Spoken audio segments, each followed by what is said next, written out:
What's going on, guys? This is Rob, and if you're enjoying the content here on my channel, then make sure you hit the like button and make sure you hit subscribe so you can help decide what direction the content on my channel goes in the foreseeable future.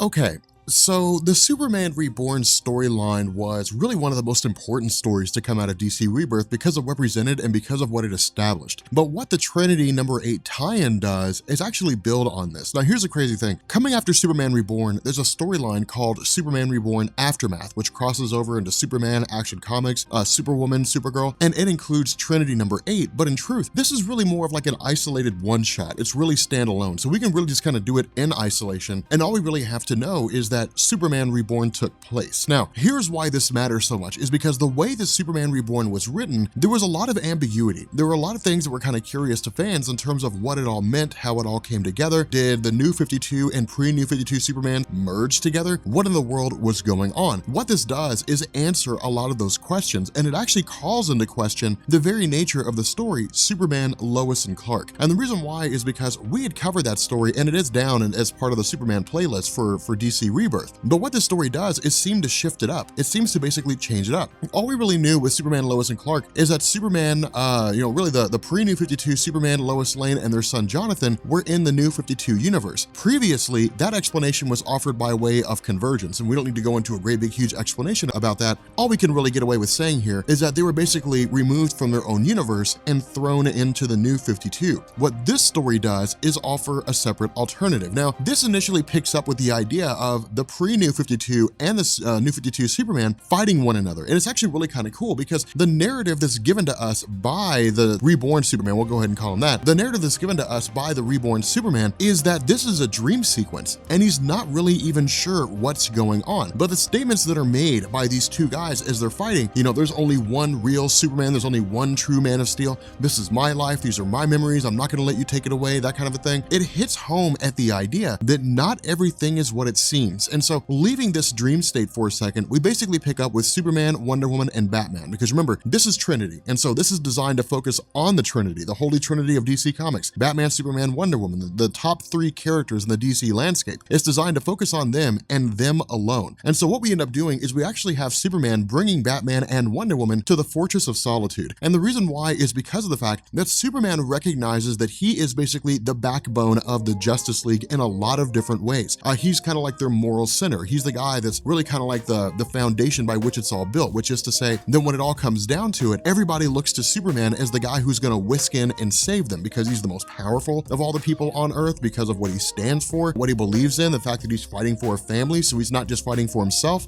Different aspects of his character make him this sort of bedrock of the Justice League team. The issue with this is that as he talks to Batman and Wonder Woman, he basically conveys this notion that he's not really sure what it is that's going on. More so than that, he actually goes back to the dream state, and in the middle of this conflict between himself and the New 52 Superman, Batman and Wonder Woman join the fray. And that's why this is so cool, is because it hits home at the idea that the Reborn Superman doesn't know if they're actually there in the dream, if they were conjured by him, if they're representations of his fear and doubt, because remember, he's not really sure of what's going on right now. He doesn't know if he was merged into a singular being, if he was restored to the way it was before, and that's really what he's hitting at. As he talks to Wonder Woman and Batman, he says, look, maybe this is a scenario where all of reality has been tinkered with. Maybe what we're seeing here right now is not the way things are supposed to be. And that makes sense because remember, in DC Universe Rebirth number 1, Wally West had basically shown up on the doorstep of Barry Allen. The pre-New 52 Wally West showed up on the doorstep of Barry Allen and these various heroes and said, look, someone stole 10 years from our life. The implication seems to be here that the whole idea of Superman, Lois, and Clark, the basis behind that storyline, how convergence led into it, that does not hold any standing anymore. What does matter, essentially what's been established here, is that story in isolation going into DC Rebirth, which is to say, if we go by that standard, suddenly the pre-New 52 Superman and the pre-New 52 Lois Lane and their son Jonathan Kent were just in the New 52 one day, and no one knew how they got there. They didn't even know how they got there. They were just there. They had memories of a metropolis that doesn't exist anymore. This kind of rolls that in. And what it seems to say here, at least the indication that's given to us here, is that in this time period when the 10 years were removed from everybody's life, that the old pre-New 52 Metropolis was there. Presumably, it's the original Metropolis. It's the Metropolis that was there at the start of the New 52. That,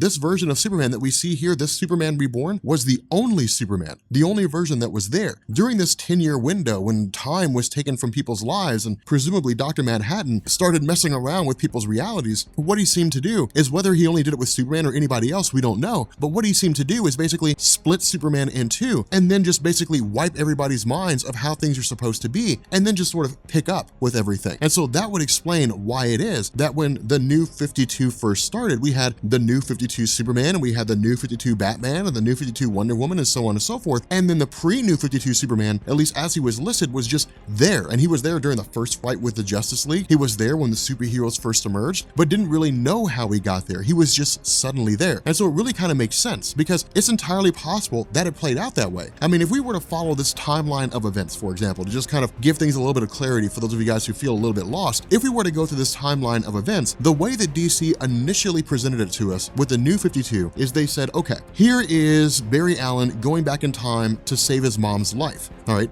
He succeeds in doing that. That initiates the Flashpoint universe. Barry Allen wakes up in the Flashpoint universe with his mom having been saved and realizes that the world has basically gone to pot. In order for the world to be the way that it's supposed to be, he has to be the Flash, meaning his mom has to die. So he regains his Speed Force powers with the help of Thomas Wayne, who became Batman instead of Bruce because Bruce was shot instead of Thomas and Martha Wayne. The result is that Barry Allen gets his powers, he goes back in time, he stops himself from saving his mom's life. The New 52 is born. When the New 52 first came into existence, superheroes had only been around for about 5 years, so humanity didn't trust them. And then all the stories that you read in the New 52 began to unfold. Batman 0 Year, Action Comics, Superman, Justice League, so on and so forth. The narrative that's presented here, or at least a narrative that seems to be hinting at here, is that all of that followed the exact same pattern. The difference is that when the New 52 first started, Superman, as we see him here, was the Superman who was there. Metropolis, as we think of it from the pre-New 52 era, is the Metropolis that was there. All the superheroes as we knew them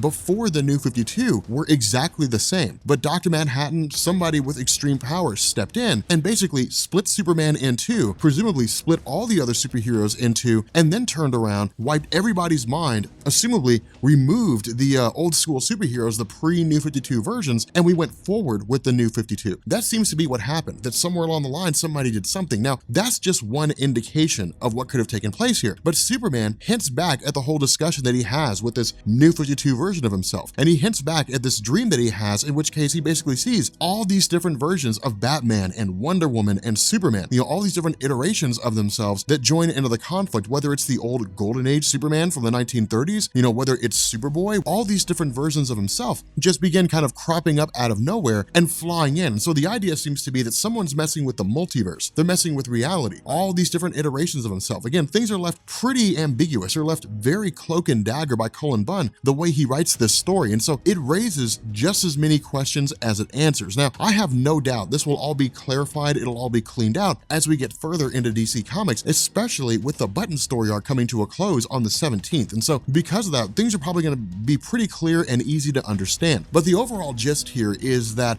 Batman, Superman, and Wonder Woman agree not to tell anyone about this, because if they were to go to go to the Justice League with the news and Superman were to say, hey, look guys, I had this experience where basically I merged with my New 52 self to reform Superman as I'm supposed to be. I am a wholly new person now, or at least I'm back to my original state. The same thing seems to have been done with you guys. You've been split away from your original iterations. Who you are now is not really who you're supposed to be. It would destroy the Justice League because nobody would know what's going on. They would literally just disband and race off to figure out what's going on with their own individual lives, and they would question all of the reality around them. Dare I say, it would push some of them to the brink of insanity. And so because of that, they agree to keep everything confined, to keep everything close. Now, in truth, Cullen Bunn is doing this because it just fits in with the charter of the Trinity. That's what the Trinity is. They deal with things on their own as a singular group instead of involving the Justice League. Now, again, we're only 8 issues in. The story may expand to the point that the Justice League begins to get rolled in. But for the most part, I would say the Justice League would probably be an ancillary part of the story, with the main focus being on the Trinity. The Justice League would exist to serve the same purpose as a team up, and then they would go away as soon as the story's over, go back back to doing whatever it is that they normally do. But the fact remains here, because of everything that's going on, because of all the questions that are being brought up as a result of,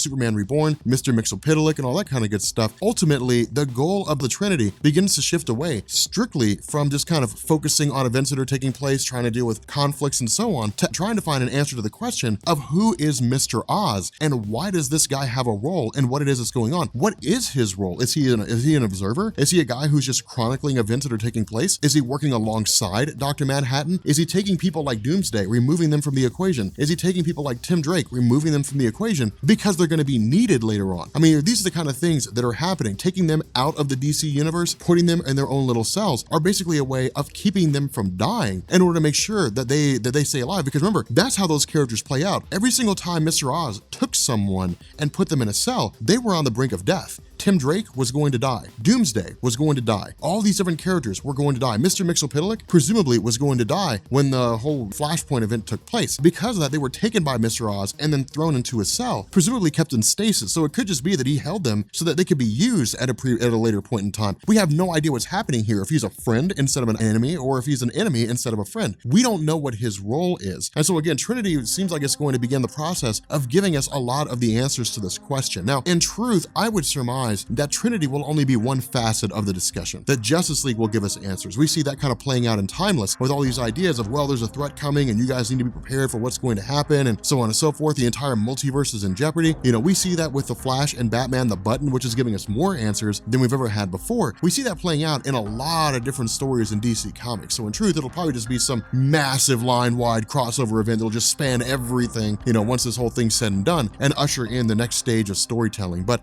in any event, if you guys are new here to Comics Explained, make sure you guys hit the sub button to become part of the Rob Corps. If you guys enjoyed this video, make sure you drop a like, and yeah, I will catch you all later.